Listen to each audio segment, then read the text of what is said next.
That was it really, so I thought, let's go for it. Is that the proper little video camera? Or is it a camera? That's a camcorder, yeah. Oh. Yeah, it's a funny thing, isn't it? Like, you know, you want to live in the moment, but it's good to record stuff and document stuff, isn't it? I It suppose can be, to a point, yeah. I'm sort of ambivalent about it. Some gigs I do, Mick records that I do, and it's more for my own reference. But then every so often I think, oh shit, you know, if we haven't done them, I think, oh well. So I'm not sure. I mean, I have a practice of burning all my notes every year. Yeah. So all my notebooks or anything that personal I get rid of, and the one thing that I don't get rid of is all this sort of backlog of videos. Yeah. They're none of which I've taken, but other people have taken at gigs. We got hours worth of the stuff I've done, you know, at the Vortex Jazz Club. Yeah. I don't know what will ever happen with that. Well, I mean that. So it's sort of like someone else is looking after that. I tend not to. Maybe I'll do, if someone's doing something like what you're doing, I'll probably look at it once when you've finished it and check it through. But then after that, I sort of almost don't want to know. I don't want to be held anywhere by. Is that why you burn your notes? Do you think are they holding you back? Not holding you back, or just it's time? It's a constant moving on process, is it? Yeah. Yeah. I mean, I don't like to be tied down in any sort of form, whether it's, you know, mentally or physically or psychically or spiritually. I don't want to be stopped at any point. Defined. I don't like definition. Yeah. I mean, I spend a lot of time trying to undefine, you know, remove definitions, because I just think they get in the way between, you know, fellow human beings. You know. So by not taking a defined position, not actually having a defined position, makes me able to be more open to people who might not agree with that position if I had one. You know, I mean, I mean, ideas separate us a lot, really. Yeah. When you look at this sort of crazy political situation at the moment. And then it starts magnifying. I mean, okay, I mean, one person might think this and that other person might think that. Well, that's their right and their privilege to think what the hell they want.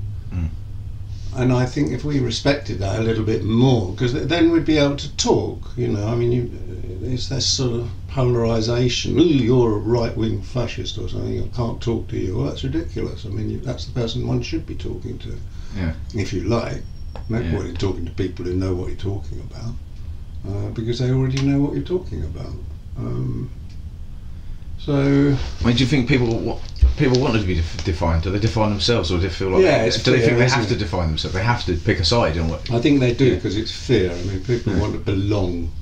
They want to know who they are and where they are, and you can't do that on your own.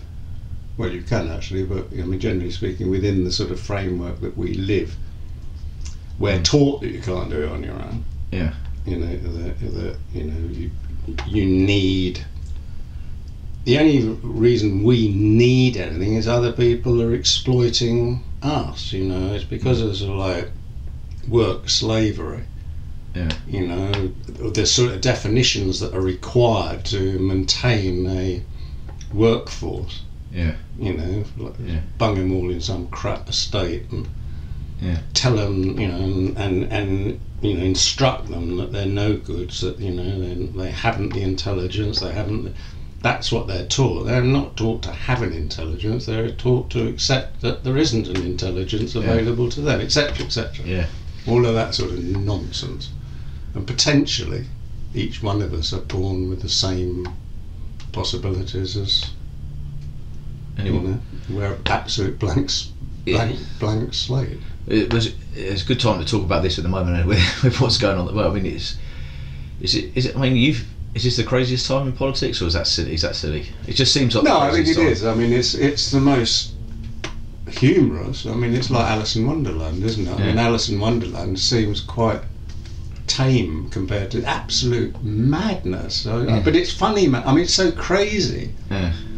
Yeah, I mean, I noticed Boris this morning was saying, yes, well, when we win the election, we'll be out of Europe by the end of January, or maybe it's the beginning of January. I don't know what he was saying. Yeah. Well, you know, likewise, he was going to say, well, if I'm not out of Europe by whenever it was, I'll drop dead in a ditch, wasn't he, or something stupid like that. Yeah. You know, I don't. The audacity to go on making these impossible statements about the future, and they know they know that's not going to happen? I mean, what are we meant to believe anymore? Yeah. I mean, in the good old days of Thatcherism, at least you sort of knew they meant what they were saying. Yeah. You might not have liked it very much, Yeah. but there was a sort of clarity. That's true. They told some. I mean, yeah, but that's the thing. They told so many lies now. It's almost like everyone just says, well, almost they've all accepted that all politicians lie. And that's kind of like a. Do you think that's like a? Do you think they've instigated that on purpose? Because that's a way of disengaging everyone when they think they're engaged, but they're actually not engaged because they're just saying they're accepting that they lie. You mean that it's a deliberate policy to sort of? I'd hate to think so. It's a good idea. But it's never occurred to me that I mean, certainly we are given misinformation to do, you know, put us off the plot or whatever. I mean, the news and the media serve that purpose. But whether or not, you know, it's not beyond belief. I mean, I never remember the name of that guy who assists Putin. But, you know, that ex-theatre director, filmmaker, I think he was as well, and he's a sort of avant-gardist. Yeah. And he sort of invented a right wing in Russia because he knew that would create a certain sort of reaction, Yeah. So it's real theatre going on out there, and so anything's believable, isn't it? And everything's unbelievable. Yeah, well, it's come over for the Trumpism thing with Steve Bannon. Is I don't know what you call it, but he's again someone who advised him on how to win his election. Was almost legitimised the bubbling, the undercurrent of racism in certain sectors, and legitimise it, and suddenly you're giving people to feel like they can say what they're worried about or don't know how to understand in themselves, and suddenly, bang. No matter what else you say after that, they'll be with you on your side. Yeah. Well, in the sense that I thought that I mean, I was sort of quite. I prophesied that we'd see Boris as Prime Minister way back during when he first fell out, just after the referendum, in fact. And he sort of fell out with May, didn't he? And it was all this sort of discomfort, or whoever he fell out. Anyway, he disappeared for a while, and then suddenly he's the foreign minister. Then he wasn't the foreign minister, and next he was the prime minister. And I think that was all completely planned. All of the dropouts and comebacks and things. It was all very maliciously orchestrated. But there was a time where I thought, oh great, here's another sort of fool like Trump, but he isn't. I mean, he's not as simple as Trump. I mean, Trump's got a sort of strange innocence, a strange, you know.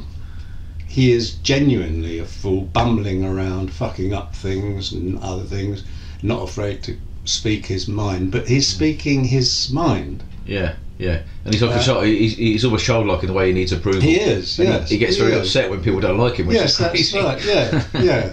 And there's sort of, in that, there's a sort of humanness. Whereas Boris belongs to that long tradition of Oxbridge, you know, the Eton. Oxford. I don't know whether he was Eton, but he was certainly Oxbridge. And I think he was, anyway. Yeah. And he comes through that lineage. Yeah, and they're dangerous people. Yeah. It's a sense of entitlement is off the scale, isn't it? I mean, yes, it is, absolutely. And that's, I mean, Trump can sort of say, yeah, well, I can do what I like, I'm a millionaire, I can buy the world, I'm a millionaire. And that's great. So he tries to buy. What was he? Tried to buy Iceland, didn't he? At one point. I mean, Greenland. Oh, Greenland. Sorry. Yeah. I mean, that you can't help but sort of admire the chutzpah, actually. And he prevented what could have been an exceedingly nasty result with North Korea. I mean, I think that if Clinton had been president at the time when that blew up a bit, you know, well, I think that Trump's innocence, naivety, sort of won the day. I think it would have escalated massively, but Trump sort of just actually sort of almost laughing about it and sort of saying, well, we've got bigger bombs than you, sort of thing. Just school kid stuff. And he just wanted. I mean, he liked him being the only one who's met with with Kim Jong Un or whichever one it was, and he just liked that. He's a showman, isn't he? And he wanted to be a showman, and in a way that is less dangerous, as you say, than someone who suddenly thinks, oh, I have to make a point here, a political point, by sending a bomb over or something, or something like that. I can see that. I can see that definitely. Yeah.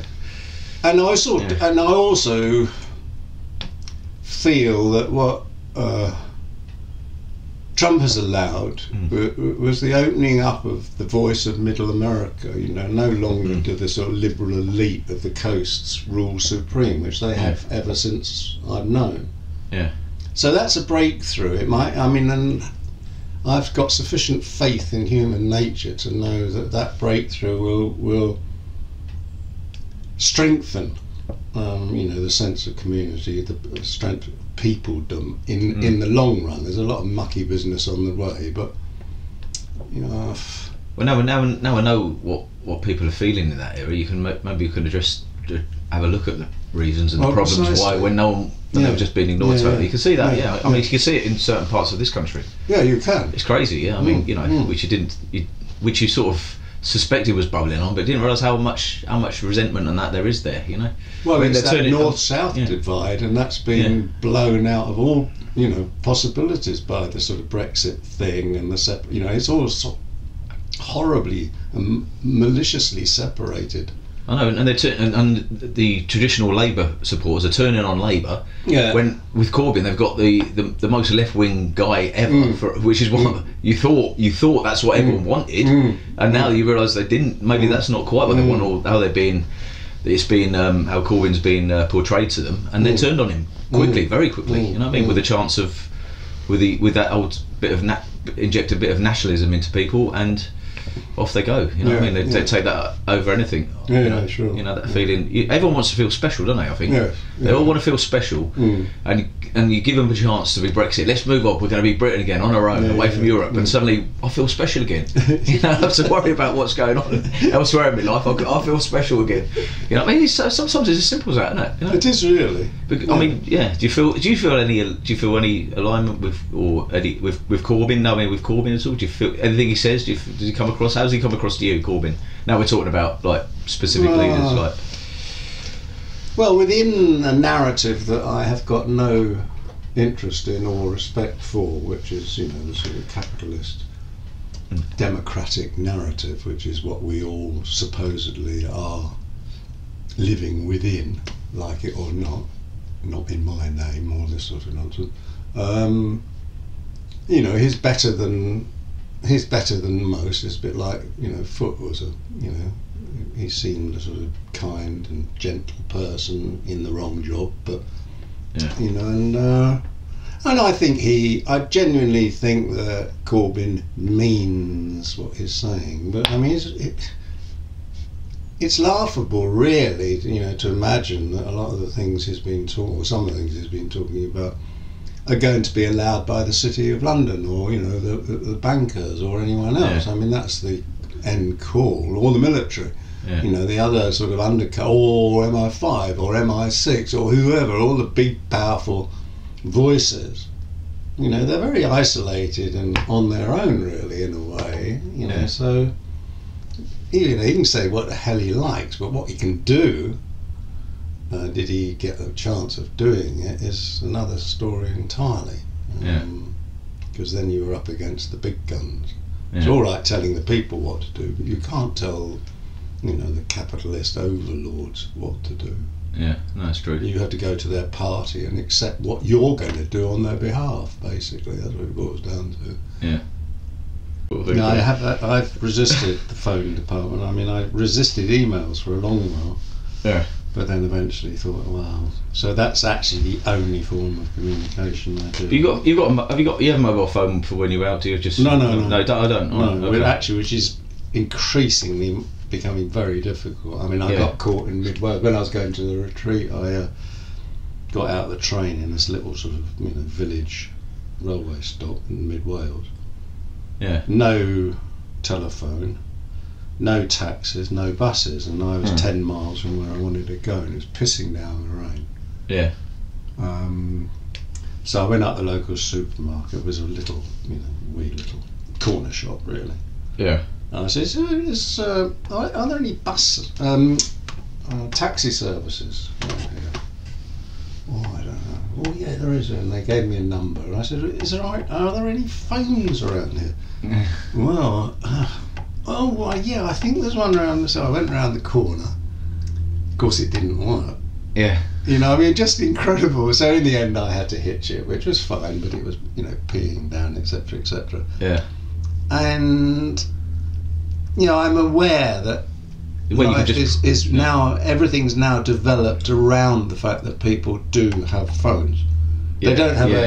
They don't have a little phone box at Epping Station anymore. I used to, if I was really, really late, be able to ring back here. Yeah. And say, can you pick me up? Yeah. But now I can't do that. Yeah. But I really, really, really am not going to buy into it, because I know how much this thing mucks me about. I mean, it wasn't working this morning, and I was getting sort of frustrated, and I don't like getting frustrated. Yeah. It's only sort of things like technology that do frustrate me. Yeah. Was there a point? I often think about this with people as they get older. Is there a point where you cut off from technology? When you're young, obviously, most people I've met, you like technology. Something's new. Something's new. And then suddenly, is there an age where you just go, right? That's it. I'm done. Don't want any more. Is that an age thing, or is that just realising that you don't need something? You know what I mean? It's hard to say, really. I'm not really.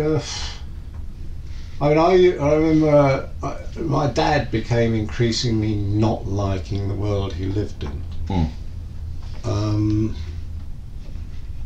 And when I was younger, I remember writing something about his inability to accept change and what the capitalist world likes to call progress. So I'm sort of ambivalent about it. I'm aware that a huge psychological change has come about and is coming about, as big as the sort of Renaissance was, from moving out of medievalism and into sort of what became the modern world, through the Enlightenment. And I'm aware that that's happening now, that young kids have got at their fingertips something which will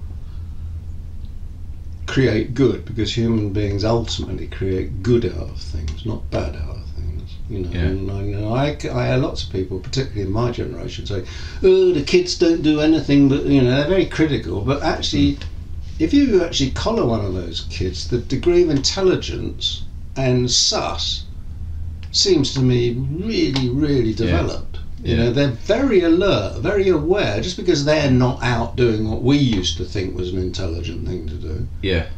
And that will balance out anyway. I mean, it's still in its pretty sort of formative years, isn't it? Yeah. The way it's going to be. I mean, what happened with during the Enlightenment was basically that printing presses came into being. Yeah, cool. Yeah. So that was suddenly what had been exclusively held became publicly available. Yeah.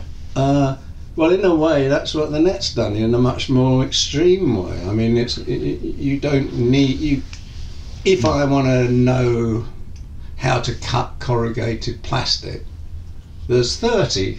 I'm only giving this example. There was 30 different ways of doing it. Measuring the line. Yeah. And in the end, I eventually stopped looking actually when I came to a bloke who agreed with my method. Yeah.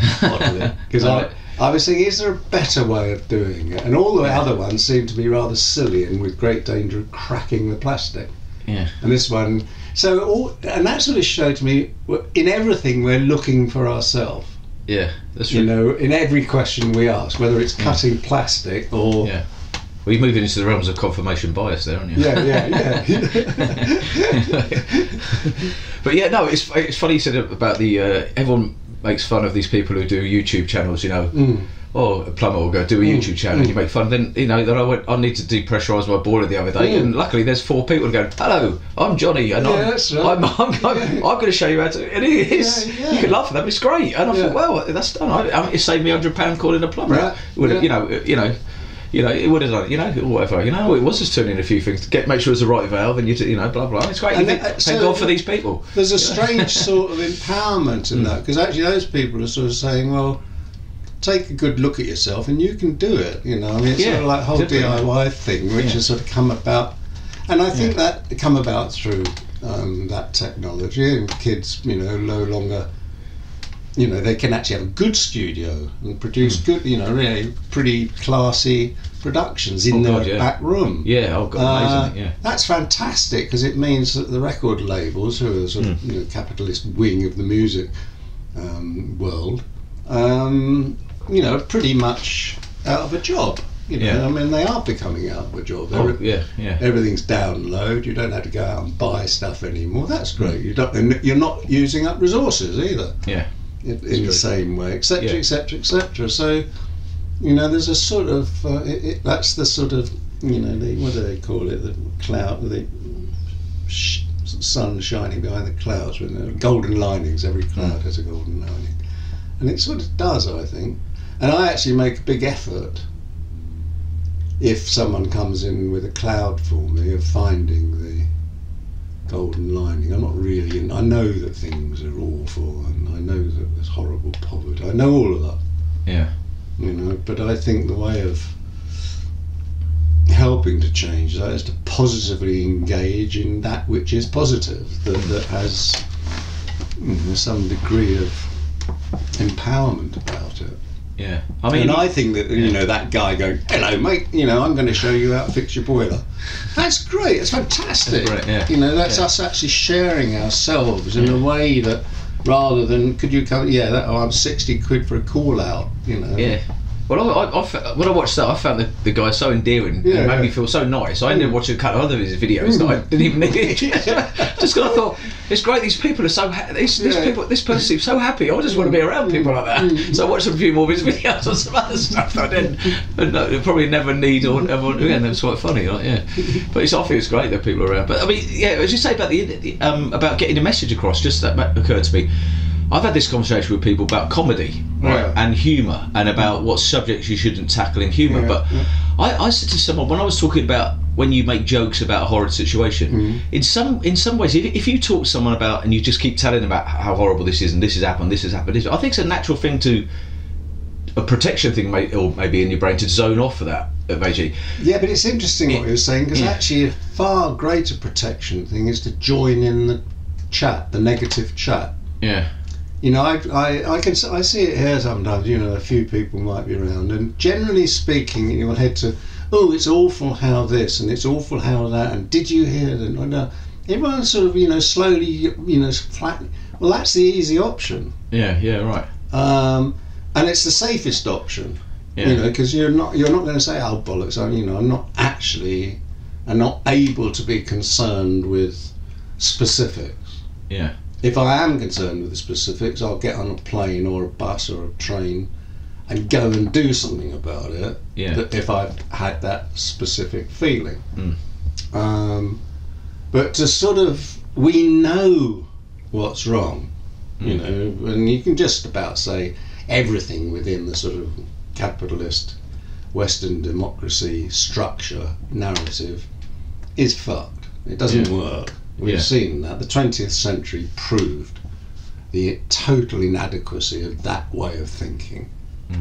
And it's our business to find new ways of thinking which incorporate all of that. I mean, I actually like moving around in the material world. There's a lot of stuff that, if someone was to say, well, what do you actually think about that? And you know, okay, I know about the slave labour, I know about you, etc., etc., I know that. But it doesn't help to be going around feeling upset and angry about it. Yeah, what right, yeah. does help is to attempt to say, okay, yeah, I understand why people like this, because it makes them feel comfortable. It makes them. I don't agree with that, but what's the point in just throwing in, I don't agree with that?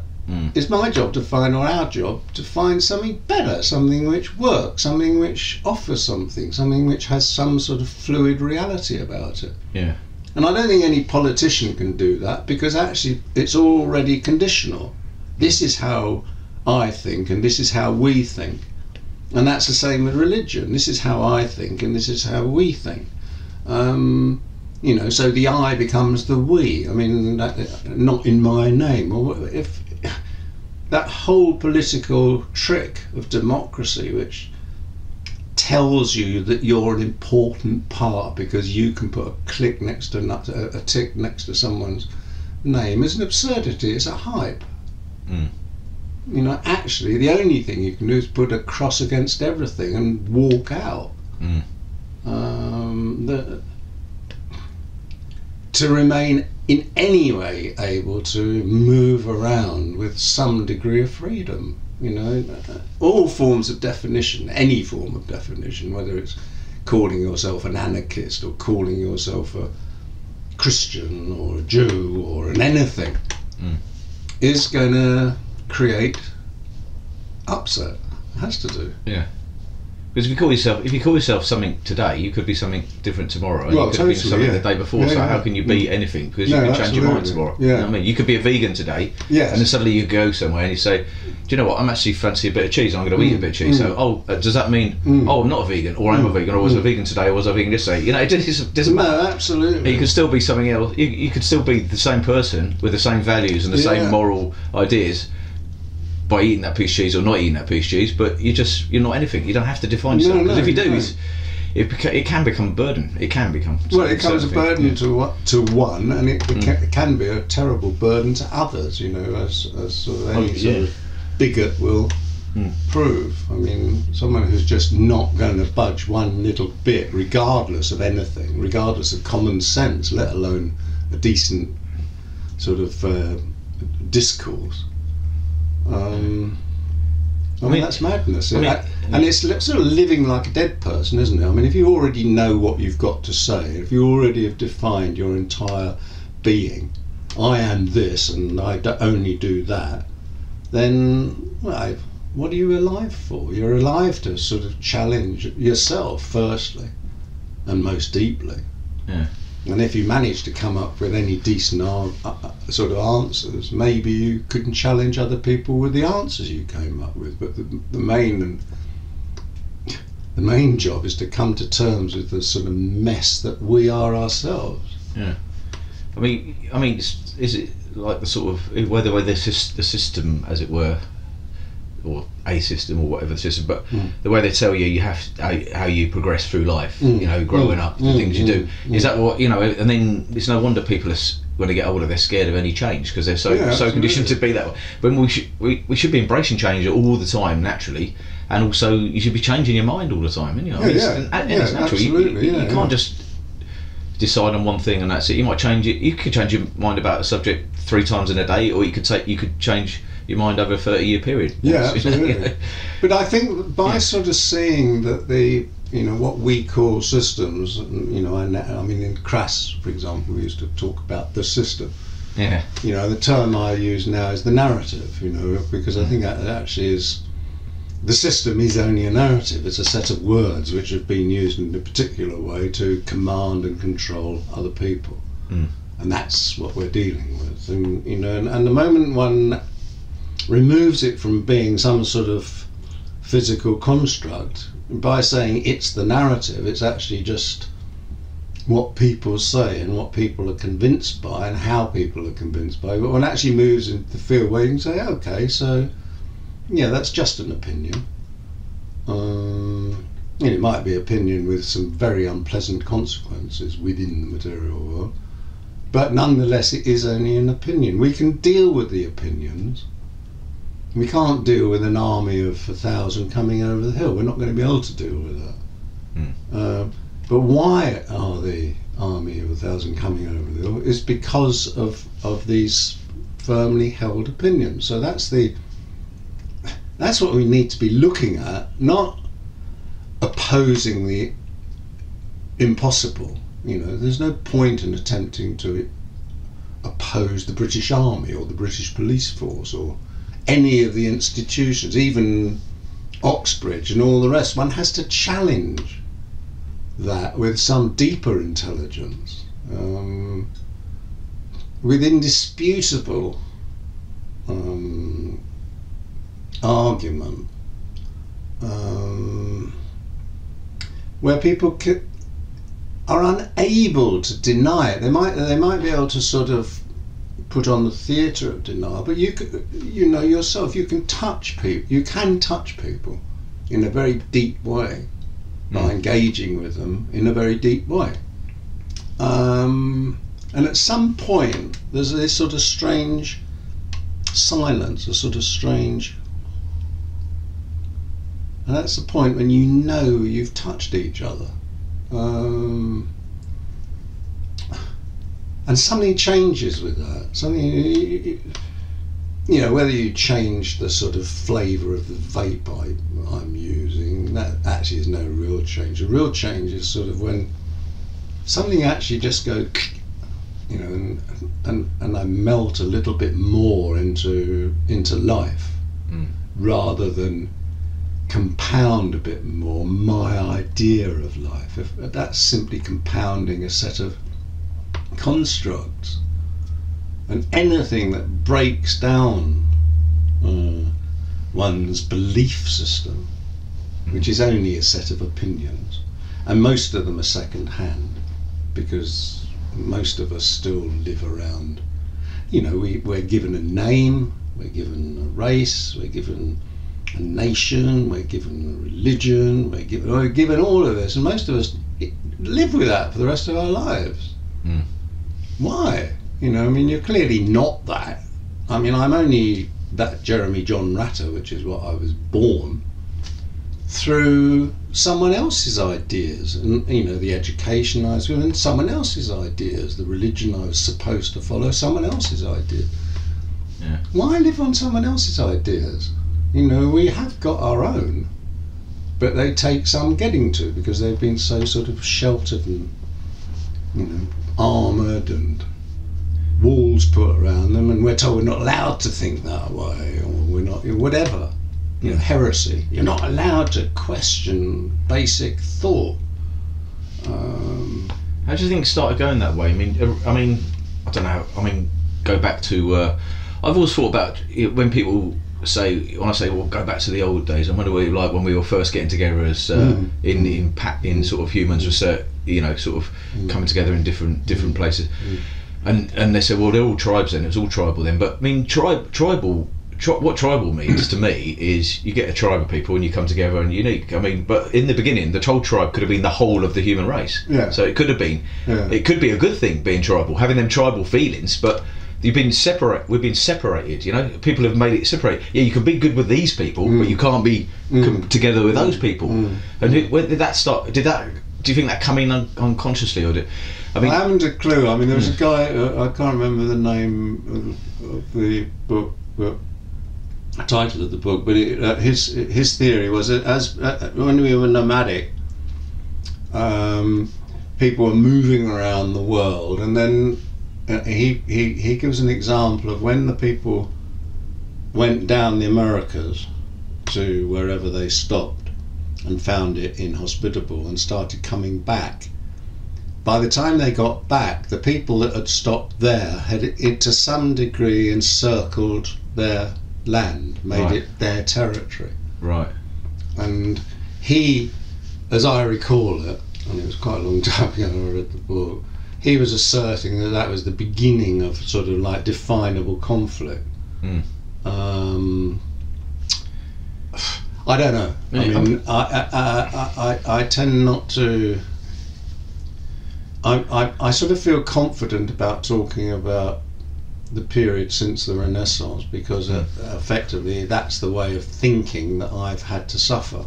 Enlightenment thought, Descartes, I think therefore I am, Those are the sort of fundamental, the invention of perspective, which is one of the key things of the Renaissance.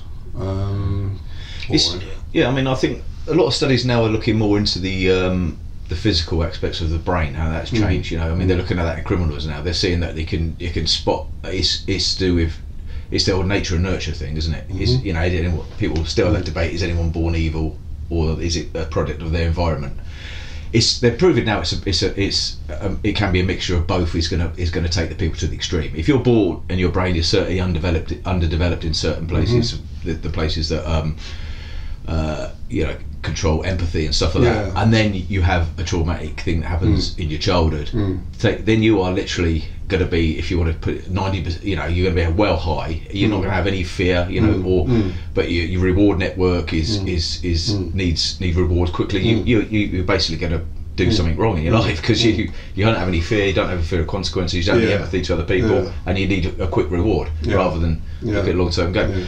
And I just think the psychopath is a physical condition inside the brain in certain human beings, and you know, and there was a time where suddenly these people just asserted some sort of control, and people, because you hear the thing now, especially with the political party, going back to that, strength is everything, isn't it? Strength, but it's an outside strength, isn't it? It's a strength of someone of a strength through one person rather than a strength for us all collectively. And I think it's gone that way. People are always looking up for someone. Yeah, but that's because we live in a material world, a world of form and out of form of commodity, and out of commodity, etc., etc., etc., and so it goes on. But I mean, we've come to see that as the sort of governable and governed feature of our existence. You know, I believe, you know, as a sort of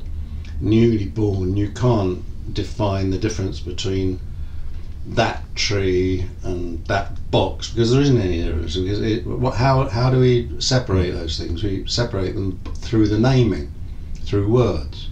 That's how we come to sort of recognise. And within those words, they're not only just the ability to recognise, they're the sort of imaginative ability and attachments we place onto those things. So although we're using the same names and words, we're not actually talking about the same thing, because my idea of a tree is going to be very different to your idea of a tree, etc., etc. And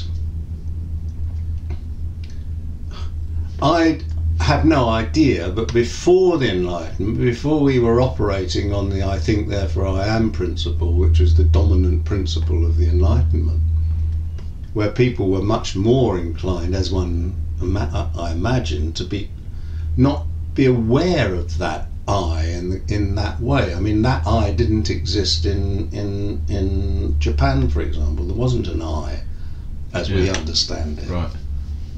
So everything was, imagine living without yourself, so that everything is a part of the whole, which it is anyway. I mean, what the massive con of materialism is that it actually is existent. Well, it's one set of ideas working in one set of ways, as quantum physics indicates. You know, you know, through our imposition, things actually conform.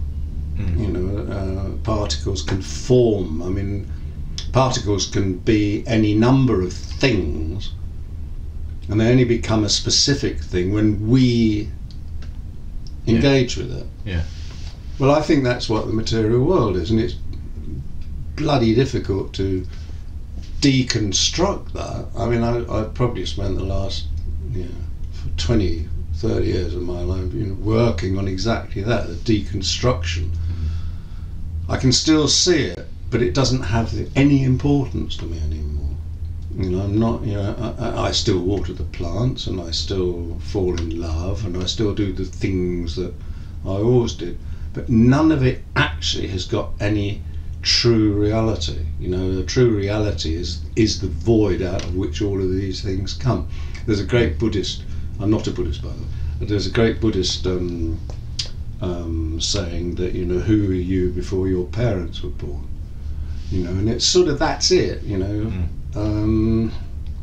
That's a sort of, I often think that if I'm starting to get a little bit too cocky, or I feel I'm getting a bit too cocky with ideas and soliding up on some way of thinking. Yeah. Well, you talk a lot about ego, don't you? And everyone's got an ego in them, but it's deconstructing that ego and trying to separate it from what you really think. I mean, is having an ego, is that part of the conditioning of life, or is it just there? No, how we use the ego. Obviously, we have this capacity within the brain, you know, to create identity and recognise entity, etc., etc. But how we've come to practice that, I mean, by being individualised by someone like Descartes, with I think therefore I am, you know, that individualises people in a way that hitherto they hadn't been individualised. Perspective was a sort of mathematical idea which enabled people to see themselves as the I within the universe. Well, I mean, actually that form of perspective doesn't exist in China, where if you look at a landscape, it actually starts at the bottom and goes to the top, you know, and everything's sort of on the same plane. Yeah. Western democratic capitalist thought, ooh, there's a vanishing point, and there's a point of view, etc., etc. Well, actually living within that, you know, those are the sort of parameters, basically, if you like, and you step over them, and there's basically nothing there. I mean, I know that because, you know, in my own practice, I've found that there is nothing there, and I can go to that place where there's nothing there. Doesn't mean I can't see that there's something here, but there's nothing there to actually maintain that. Yeah. Except other people's insistence. Yeah. I mean, how do you deal with emotions now then? Do you get emotional now? I mean, did you used to get emotional to an extreme point, you know, like, you know, and before, did you get to absolute despair and absolute joy? And no, I've never been. I've always been quite, you know, middle road on all of that. I mean, I could desperately, I desperately fall in love, but I mean, actually, that's because I was sort of very over-sexed, or I allowed that part of me, as most young men do, I think, to sort of like drive them. Yeah. And one of the great joys of being the age I am now is that stuff starts sort of like, you know, balancing out good and proper, and it's not an obsession, it's not in my head, not thinking about it 24 hours a day, and then still also being able to philosophise and come up with ideas. I mean, how one does it when one's basically looking for fanny, I don't know, but that's what I used to be like, I think. I mean, that's overcritical, but that's a physical drive, isn't it? It's a physical drive governing you, isn't it? Yes, it is. Yeah. But distorted with, you know, expectation. Expectations, but not only that, also distorted by the sort of social mores and rules and laws that actually inhibit the expression of that. You know, and I mean, and I think that currently we're living in a terrible era, you know, of sort of political correctness, you know, and sort of identity burst outs where it's criminal to not define someone in the way that they choose to be defined. You know, that's a sort of complete isolation. It's a complete removal from our natural, you were talking earlier about, you know, our ability to change, you know, sexually. Our ability to change, to define yourself sexually. You're ruling out, you know, all those people who don't define within that realm. You know, that's nonsense. And we've seen that happen, haven't we, on events like at the Anarchist Book Fair. Sort of huge argument between people who are making sort of choices to change their own life, but then imposing conditions on others to conform to them. What's that about? You know, not any of us know, you know, particularly in that realm, whether we're going to fall in love with an old woman, a young boy. What's that about? You know, everything's possible. Whatever. Let's check it again. exactly. If something's happening naturally in you, well, that's the word. Yeah, and if you think, well, this could be wrong, then you should be open enough to be able to talk about it with someone and say, hang on, I'm feeling this. Why am I feeling this? And then you could, that's the way to go at it. Not condemn, because then if you condemn someone of anything really, don't you? You see you see criminals talking. Well, people told me I wanted to do these things, and they told me I couldn't. And that's not going to stop me doing it, because when someone explains to you, well, it's like the thing we're doing with criminals now, meeting the victims' mums and stuff. And you got these men that have never cried in their lives, have cried their eyes out. And realise, it's a simple thing, but it's working. Yeah. And the great ability of some of these victims' families to forgive is quite touching. You know what I mean? And it's amazing. Yeah. What happened with the terror attack? Wasn't it? Well, I don't use it. That was. Deliberately shouldn't have used that word, terror attack. Yeah. But the guy, was a prison reformist, wasn't it? And they said, and the dad's going to Johnson, do not use my son's name. And he just ignored him and carried on. But that's another thing. That's a terror attack. The next day, a guy mounted a pavement and mowed some kids down outside of school. That's not a terror attack. Yeah. Because they know they can't frighten everyone with that. But that terror attack is going to keep them. You got people on Facebook pinging, I'm in London, just marking myself as safe in London, it's ridiculous, isn't it? It just creates that fear, isn't it? You got radio hosts that say at the end of their thing, good night and stay safe at the end of every of their radio show. I hate that, don't you? It just keeps that, as you say, the narrative which I use all the time. Well, it's the pathetic way in which the narrative knows it's failing. Yeah. I mean, that's why there's so much health and safety. For example, it's why kids aren't meant to throw snowballs at each other until they've asked whether they can. That sort of nonsense. Yeah. And that, I think that we are living in the sort of last breaths of the Enlightenment, and these people are trying to cling on to it against the forces, particularly actually the force of the internet.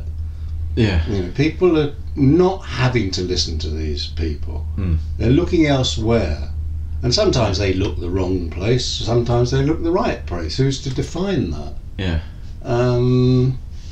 So I've got a sort of terrific positivity or confidence that that unwittingly, or maybe not so unwittingly, that's gonna come up with these results. Do you have faith in, I'd say what people say against the internet is it's full of false information, it's full of this, it's full of that.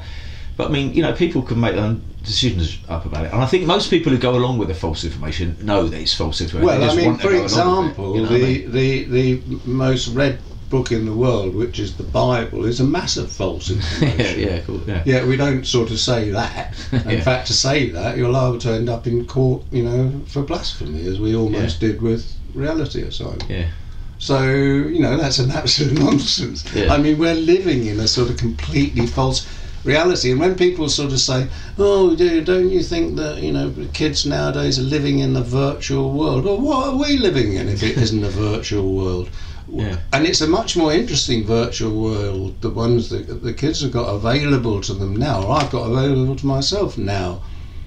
If one goes into the library through there are these highly selected, we've got a huge collection of books, and each one of them was selected by an editor, and each one of them was selected by someone who then had to take into account the sort of financial rewards, etc. They were all very specific, very controlled things, every single book there, which isn't to say that there isn't a huge amount of value and great thought in all of that. But now anyone can do that, via the internet. You don't even have to pay for it. You can read someone's loony ideas about science, for example. Well, initially, Einstein's ideas were regarded as loony by science, within science, except all the great ideas, all the great cultural advances have come from lunatics, by definition. Yeah. And an awful lot of them autistic, by definition. Yeah. Etc. etc. Yeah. Is one able more clearly to look at sort of mathematical and scientific theory if one has an autistic arrow Oh God, probably are. Yeah. You know, so Yeah. yet those people are sort of effectively, they're accused of lacking empathy. Well, yeah, but they've got something else, which is empathy is I don't buy into. I greatly buy into compassion, which is unconditional. Mm. Empathy, the idea that you can actually gain ground into someone's inner being, dangerous. So I tend to be a bit, you know, maybe I've got autistic qualities in that sense, that, you know, it's not my place to assume anything about another human being. I don't want to do that. I want to allow them to be the person they are, and to accept that. But you must feel good when people come to you and say, well, you know, what you've created, what you've written, what I've heard you say have made me change, made me think differently, and I feel great for it, and I thank you for that. Do you feel what do you feel when people say them sort of things to you? They must do that, mustn't they? Yeah, a lot. Yeah. But, by the way, thanks for I'm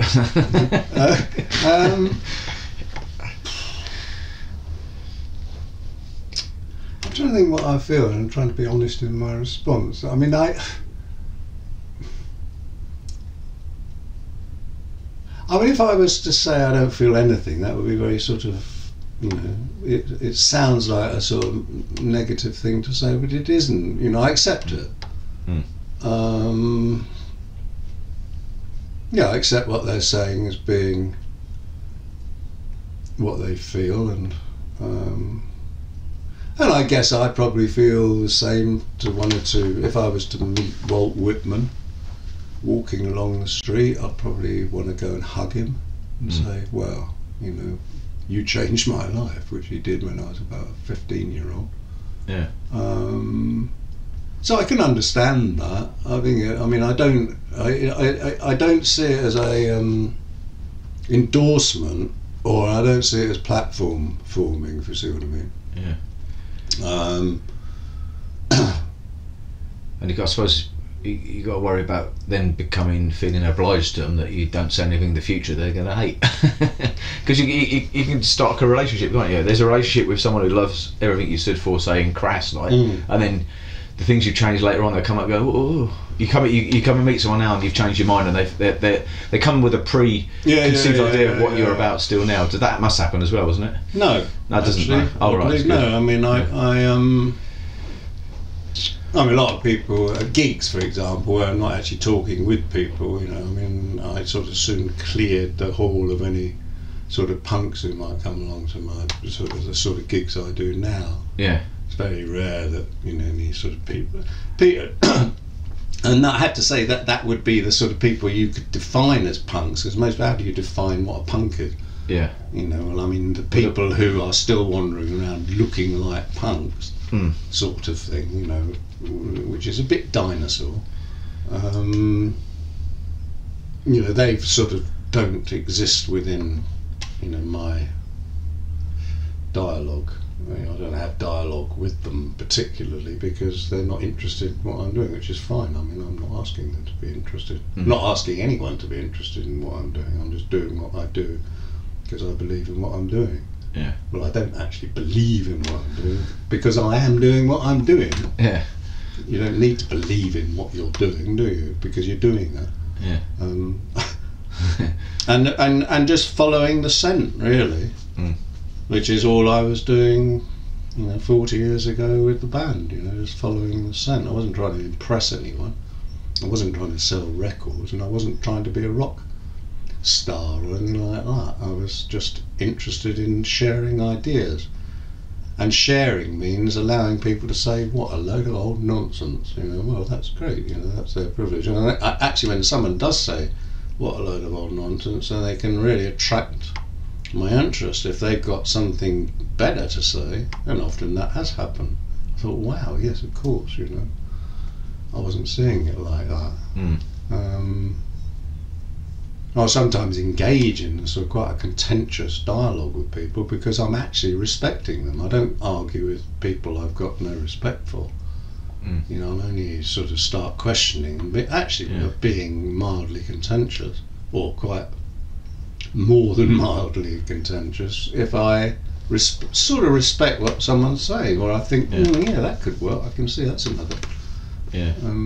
Because you've never been upset by how anyone's taken from what you've done in the past, or anything you've done the wrong way. No one's ever thought, oh, you've taken that completely the wrong way. I don't mind. I mean, it's of no concern to me what people do with what I say or what I don't say. I mean, that's their business. And of course, I'd be much happier if they feel good about something that I've tried to throw out into the world. That's nice. I mean, that's nicer than them feeling bad about themselves. But in terms of sort of opinions, I mean, that's irrelevant, really. That doesn't interest me at all. Everyone's got a right to whatever they want to think. And to a degree, they've got the right to act on that. Well, no, it isn't a degree. Everyone's got, if you like, divine right. And if that involves killing grannies, well, that's what it involves. Which is not an endorsement; it's an acceptance of how it is. And then you can say, well, actually, how did that happen? How is it that someone's come to that state? What sort of pain, or what sort of joy, or what was it? What part of their being led to that? Well, you don't need to look much further than the limited confines and the parameters of the material world, of the narrative, to see why people end up psychopathic. You could almost say that the sort of psychopathic reaction is almost the most sane one could have towards the narrative. Right. And that's the choice, really putting that sort of, if you like, psychopathic or willingness to act strongly against people, which is what revolution requires. Armed revolution, which is a way. I mean, I'm not. If someone came to me with a program which I could be convinced by, which involved arms and armed action, then I would certainly be interested. I mean, if there was a real possibility of demolishing state, I would engage in that.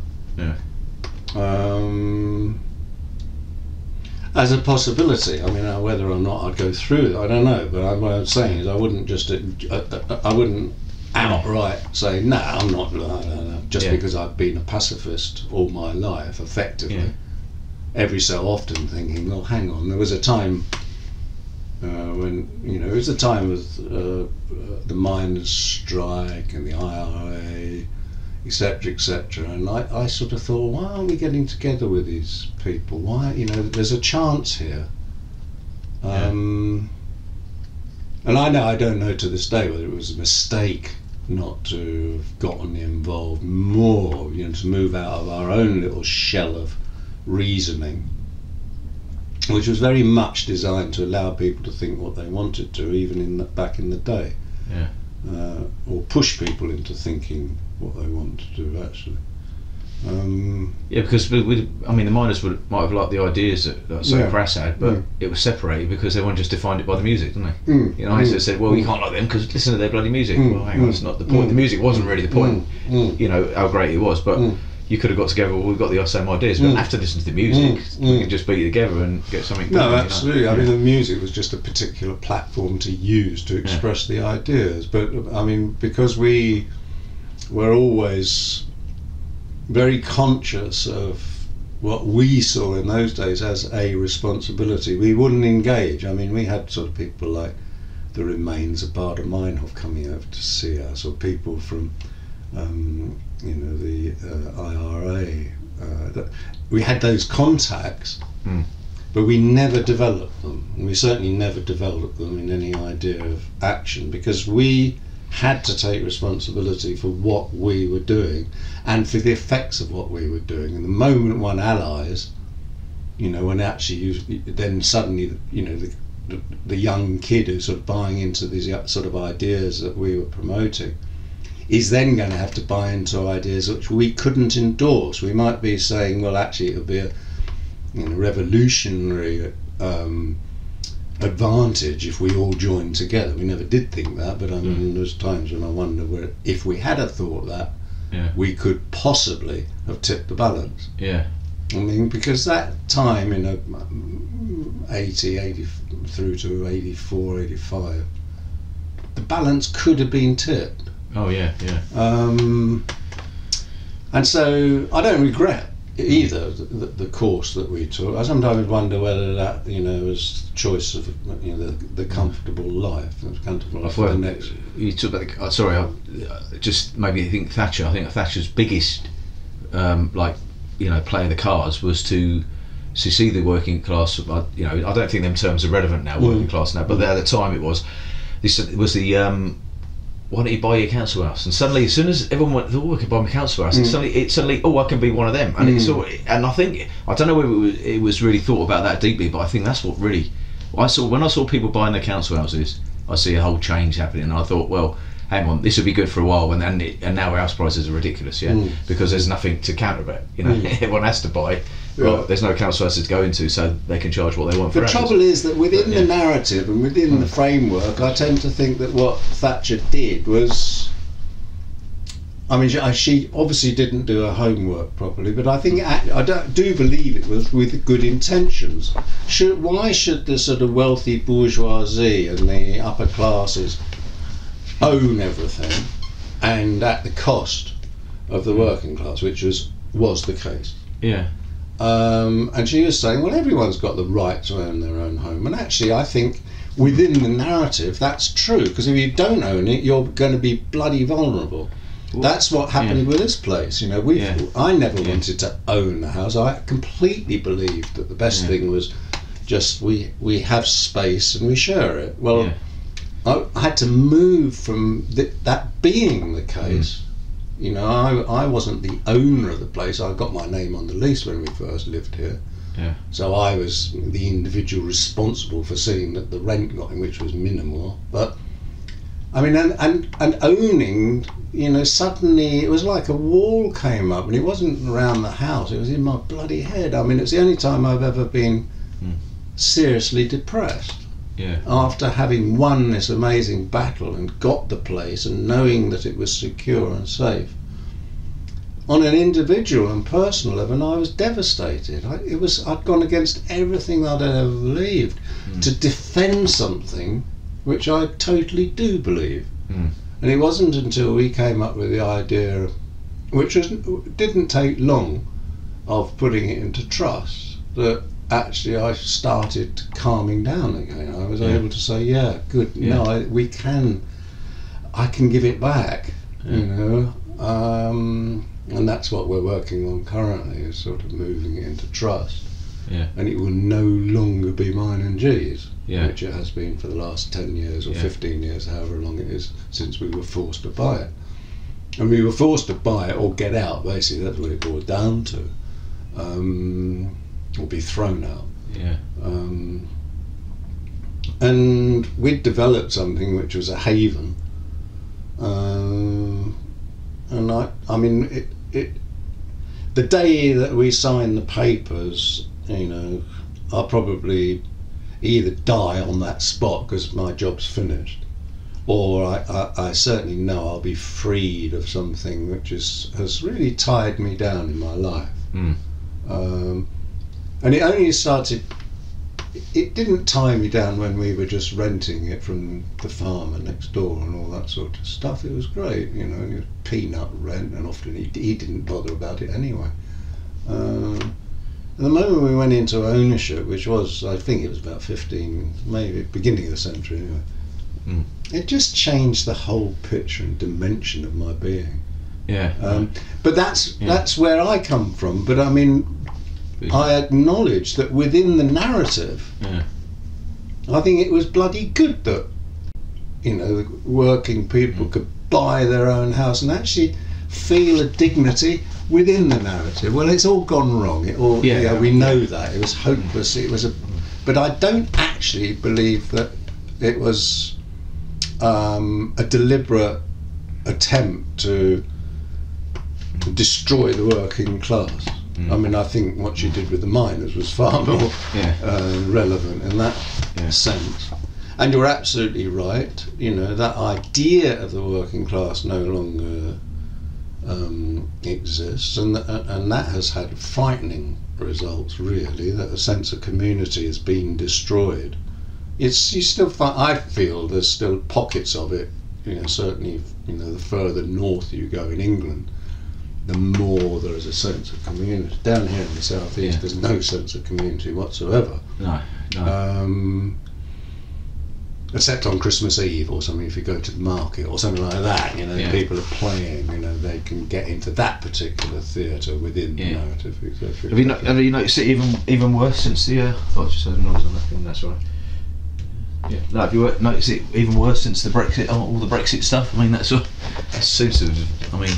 Well, it's divided people more and more, you know, one almost doesn't want to ask people's view on it because you don't want to hear loads of sort of mulish rubbish. Yeah. I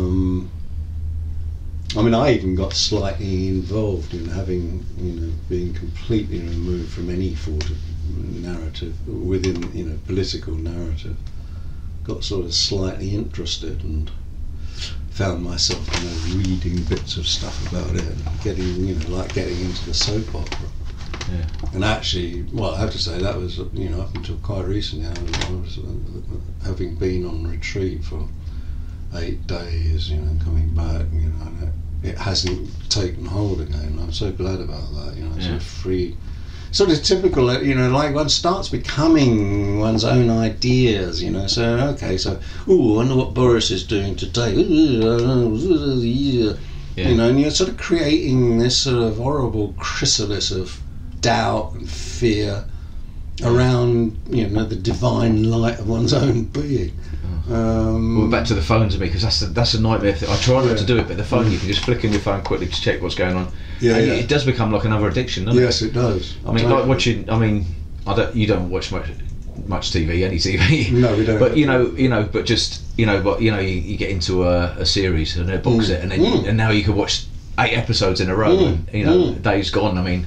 It's something I've written a song called "TV Is My Smack" because and I keep, you know, and I try to fight it, but I keep, and it's sort of like you zone out. But you sort of want, you know, I want to get away from wanting to zone out because you know I don't want to zone out. I should, you know, I'm living life at the moment. I shouldn't have to zone out for 8 hours. You know, I want to be. Well, the great zone out. It's drinking. You know, anything is a zone out, isn't it, in a way? But the ultimate zone out, and the one that's effective, is just doing nothing. You know, I mean, the amount of time I'm either sitting there looking at the wall, or sitting here looking at, you know, that field, that empty field as a horse occasionally.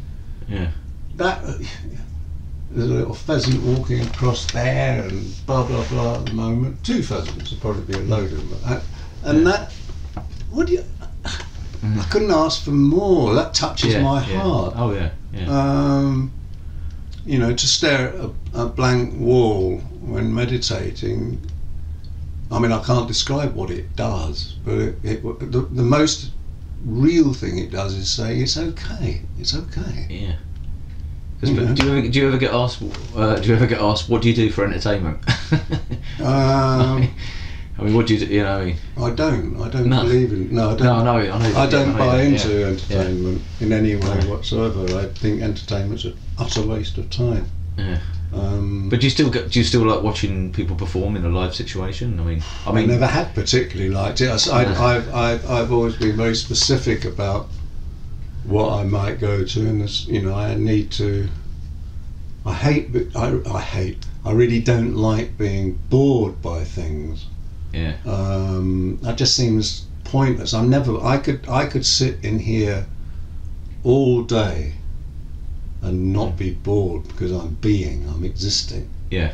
And I think what entertainment does is pull you out of yourself, pull, you know, these reactions and feelings and things, puts them out there, you know, and they're not actually yours. They're just that you're conforming to this sort of like, it's like pulling the strings. Hollywood pulls the heartstrings, you know, jerks the tears, all that sort of nonsense. Yeah. Every little bit of that is a precious part of oneself one's losing. I mean, I don't drink for that. I don't want to be removed from what and where and why and when, you know, from this sort of beautiful moment. And the moment I'm engaged in something in that sort of compulsive way, I'm becoming detached from this golden moment. Yeah. I understand that. Yeah, so entertainment, and that.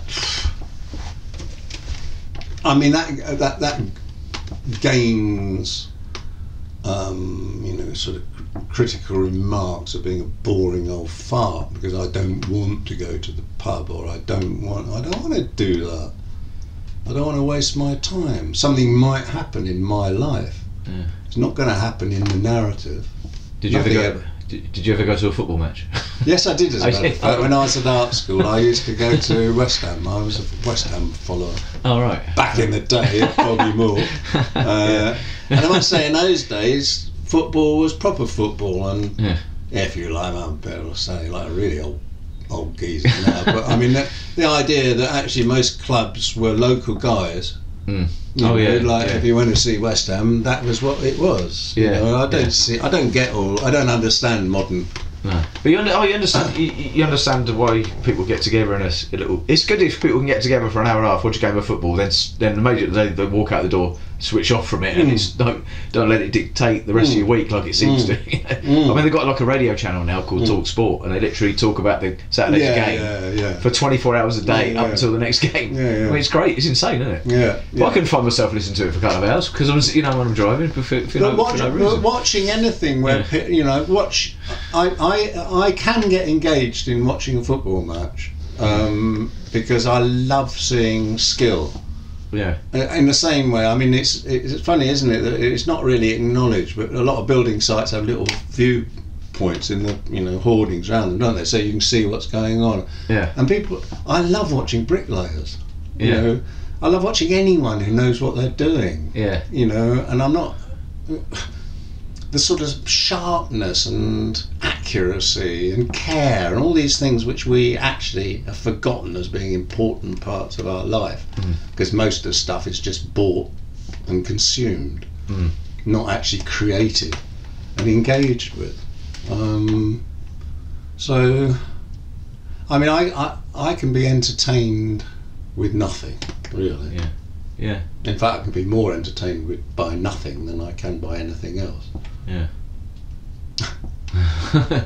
Sometimes I sit there and it's almost like you can suddenly almost see everything as nothing. Yes. And it's a weird feeling. I think, you know what, this is nice. Just keep this. And then that day goes past, and obviously I have to work to earn money, at the money, and then you get engaged in it, and you think, well, do you know what, I didn't make any sandwiches today, so you end up spending £5 and sandwiches, and you spend that all week. You think, oh, that's a bit silly, isn't it? And that means after that first day, after that first day of work was just to buy the sandwich that I couldn't be bothered to make for the. You know what I mean? It's ongoing. You think, oh, this is ridiculous, isn't it? I've paid £3 for a sandwich I could have made for 10p. Yeah. And I've done that 5 days this week, and so that first few hours, that was for that. That doesn't make any sense. Why did I do the work for? Or I've done it to buy something that I didn't need, or buy a present for someone that I didn't really want. And, it's just ridiculous. It's just silly, isn't it? Yes, it is. So but you still have to earn money, and have to earn money to a certain point, don't you? Just to sort of. Well, you do, but I mean, I've lived on, by any proper standards, nothing, for the last, 30, 40, 50 years of my life, little trickles of money coming in from crass and that sort of stuff. Yeah. And the odd gig, the odd talk, occasional big load of money for doing some talk or something. You getting anything from these? The crass. No, we don't get anything for those. The new crass socks. Very nice. I did wear them on purpose to show you. Where are they from? They're on Steve's doing them. Oh, is it? Oh, great. And they've got no authority but yourself on the side. Oh, have they? Oh, yeah, I like that. I bought a pair, so yeah, I thought I'd wear them to show you. No, so and I've worked as a coalman, and I've worked on the farm. Oh yeah, I've done all sorts of stuff, but I've really always enjoyed it, and it's working within your own terms. And I don't think you have to abandon your own terms just because you're working for someone. Yeah, you can define the terms. I mean, the guy who used to own the coal yard I worked with, it was back in the day where, you know, there was a sufficient number of jobs around for people not to have to go to some shithole like a coal yard and buy into what is exceedingly hard work. And you know, another obvious choice of building sites. You could always get a job somewhere as a builder in those days. But after I taught in an art school for about 5 years, and then I became very disillusioned with it, and they became very disillusioned with me, and we parted company. And then I thought, well, how am I going to survive? And I thought, well, obviously the best thing to do is to pick two of the worst, you know, what are the worst things I can think of having to do all day. And one was working in a coal yard and coal delivery, and the other was working as a pig farm, because there was a coal yard that way and a pig farm that way. Yeah. So I went to the coal yard first and got the job immediately. And I knew in those days that there was work around, so there wasn't kids coming down every day saying you got a job. There was no one coming down asking, you know, so they were glad if someone came out. So that meant I could do it on my terms, and I, you know, basically initially, you know, for the first week or two, conformed entirely. And then I started saying, you know, to the boss, look, I'm not going to be in until 10 o'clock tomorrow, but and he sort of got the picture. He said, all right, I'll come and pick you up, you know. And so it was, it worked. And then we started working out ways in which we could do our job better and faster, you know, me and the other guys down the yard. And we found actually we could get one day's work into half a day, but actually the boss didn't buy into that, so we went back to just doing, you know, wasting time in between bits, etc., etc. Yeah. But we were always looking for better ways of doing what we were doing. I mean, we used to keep I loved looking after the sacks and folding them nicely, you know, like folding bed sheets and putting them all neatly on the back of the lorry. Yeah. We had a pour sack, so one piece of coal came out of every sack that we delivered. Yeah. At the end of the day, you'd have another 100-weight of coal, and actually an immeasurable amount missing in each of the ones we'd delivered. And there was various people we knew on the rounds, you know, like old ladies who, you know, hadn't got a husband, or, you know, or her husband had died, or whatever, you know, people who were worthy of giving 100-weight of coal to, etc., etc. And it was lovely. It was, and I felt very, very happy doing that. But I only happy because I was working in it. No, I wasn't only happy. I became happy because I worked my own standards into it. Not saying this is a shitty, fucking awful job. I made it precious. Yeah, because I read about that in your book actually. Because it was something I was going to say. I thought it was a dustman you were. So I must have read it wrong. But I was going to ask you, what's the relationship with dirt? Because it's like everyone's relationship with dirt, isn't it? It's you think that's, what's that mean? But it's kind of like weird, isn't it? How we deal with being dirty. To some people describe it as just matter out of place on us. But it's other people, it's a complete threat to order, the order of everything if you're dirty. Also, I mean, and you know, 1 degree more on that is, I mean, unless I touch the earth pretty regularly, and my engagement with the earth, obviously, you know, here I've got this natural engagement, and there's something that needs doing every day. There's always something that has to be done. And that engagement with the soil, which we will become, that's divine, you know. And I don't mean that in the sort of Christian sense, you know, but that is a sort of divine act to engage with the earth in a profound. I don't mind cutting myself and hurting myself either within that framework, because I don't mean cutting myself deliberately, but if I miss with the axe and it goes, makes a great hack in my leg, I don't mind that, because we're all part of the same unit. And I don't get fretful about getting whatever you do if you tread on rusty nails, but a lot of all of those things are because we resent them, and if we resent things, then those things will resentment is like a virus. Yeah. I never deliberately harm myself, but because I do an awful lot of physical work, I quite regularly cut lumps or bruise bits. Get caught up in the brambles. I get caught up in the brambles. Yeah, that's right. That sort of thing. Yeah, precisely. And I don't. It's just I think it's a sort of conjoining. Yeah. I think it's a beautiful part of the journey. At one point, one of the accidents might be the one that takes me away. Great, You don't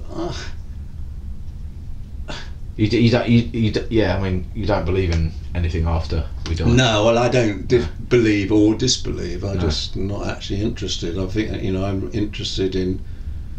I'm dead already in the sense of my past, and I'm dead already in the sense of future, because I don't know even what that is. The future is just a huge emptiness. Yeah. There's no point in wasting any time thinking about it. No, absolutely not. No. You know what that leads to? People if you start believing the next life is going to be better, we know where that leads. That's where the trouble starts, isn't it?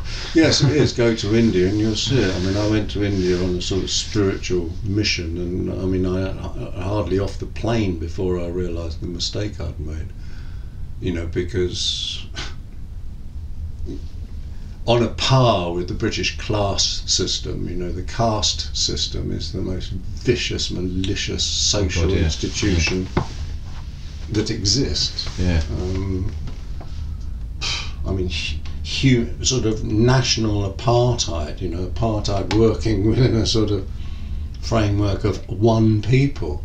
Yeah. Is extraordinary. It's a little bit more understandable, in no way commendable, why apartheid. There was a difference of the people, and if there's differences, you can at least understand that that's where conflicts arise. But when what conflicts ever arose amongst the same people, the same tribe, that allowed the caste system to grow? It's hideous and disgusting. And it's so uncivilized. It's got to start when materialism came in it. Yeah. Because suddenly someone just started to think, I want two bits of, I want two rocks, and you've only got one. You know what I mean? And it just grew. I'm sure it just grew from there. We suddenly started putting value on things and objects. You know absolutely. What I mean? Absolutely. Yeah. But anyway, I don't know if we wrap things up. I just want to ask two quick questions, which might look quite funny at the end of it. Shall I put this on? Oh yeah, I was just but I thought, that's all right. But I think it's quite natural the way that the video, the way the light just goes down. It'd be quite good. But are you happy, and have you got any regrets? I don't do regrets. Right. Thought you'd say that. And I think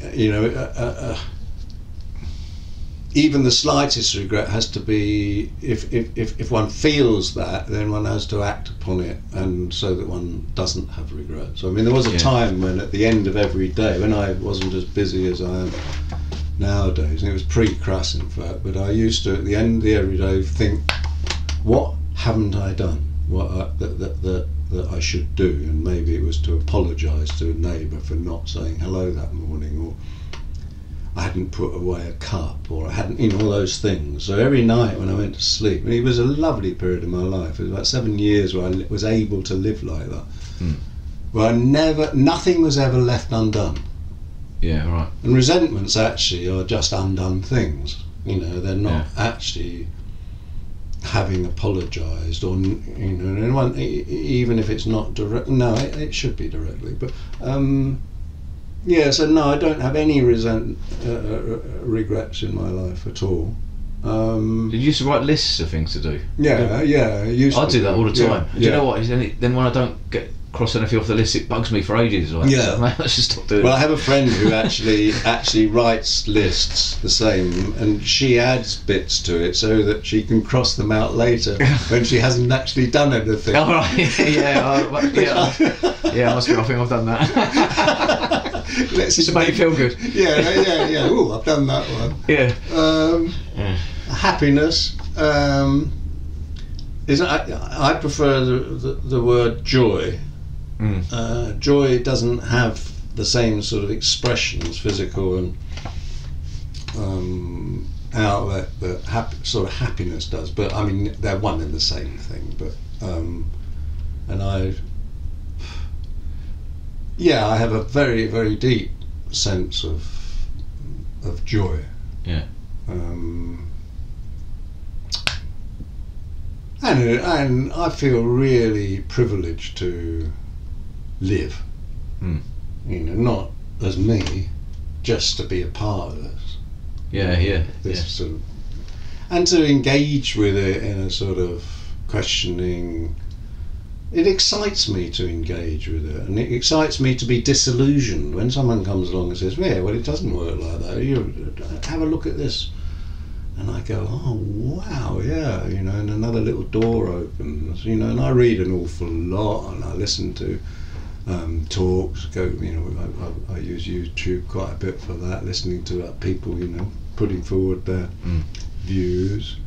I often listen to people who I think I'm going to really think, you dick. I mean, I watched Tom Robinson, talking at Oxford University about how he came to be and what he came to be.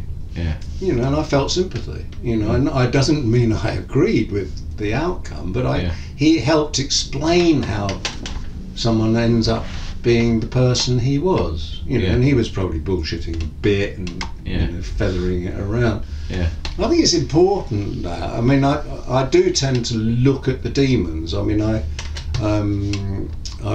spent a whole evening looking at Putin and Assad, two people who the West like to very thoroughly demonise, and I actually ended up thinking, blimey, you know, really understanding, quite often agreeing, sometimes not agreeing. You know, it's very important to keep yourself on the ball like that, rather than buying into these sort of like, this is how we're supposed to think about such and such.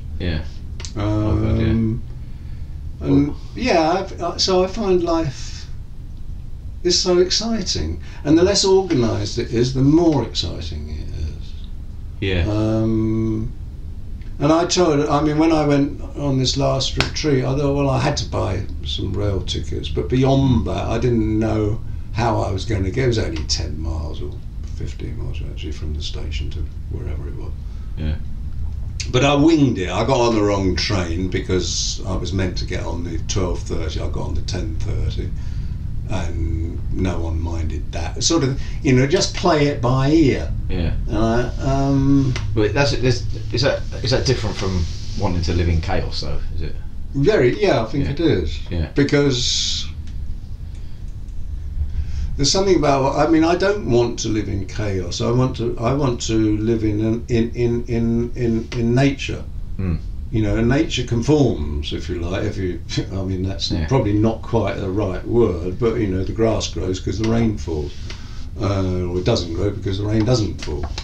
Well, I the more I can be within that framework, and I've got that choice. You know, I mean, most of the time in my engagement, obviously, I have to accept, you know, the material world and be a part of it and be an active part in it, like what we're doing at the moment.